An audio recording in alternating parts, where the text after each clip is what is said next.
Welcome to In Brief series. Today we're going to discuss why the Reformation succeeded. The Reformation succeeded because of the corrupt religious background.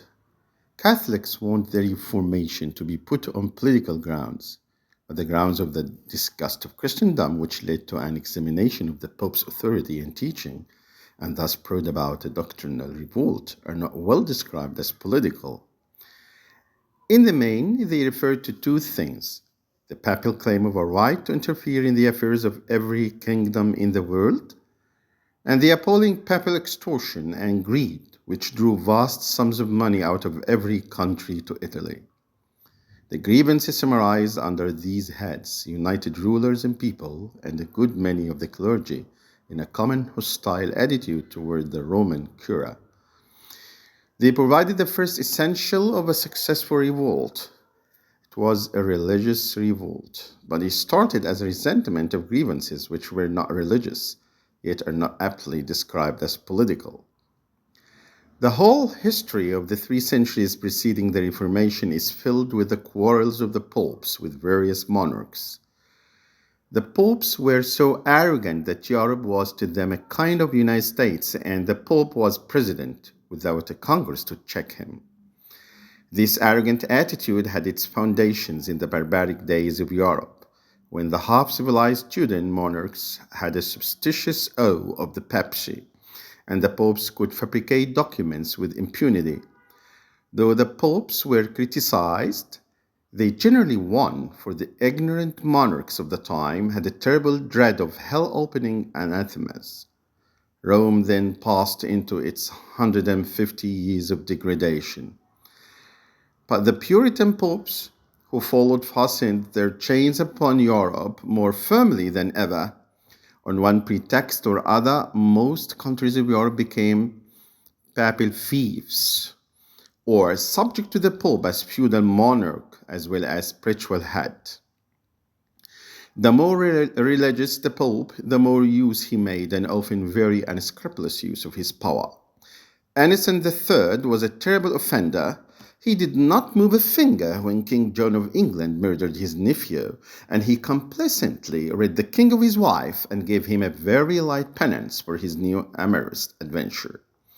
By the 16th century, a very significant change in the history of Europe, which is not sufficiently noticed, is that the advisors of kings were now largely lay lawyers and nobles instead of prelates.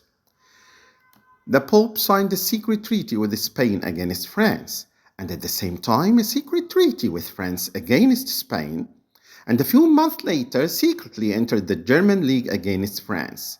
This unparalleled duplicity was merely the last stage of papal interference before the crash, and every monarch in Europe was profoundly disgusted. The fiscal system of Rome reached its most scandalous proportion.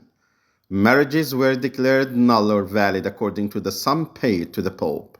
There were many other classes of dispensations, but the two corrupt sources of revenue which were most significant in connection with the Reformation, which exasperated the clergy as well as the laity, were the sale of benefices and the sale of indulgences.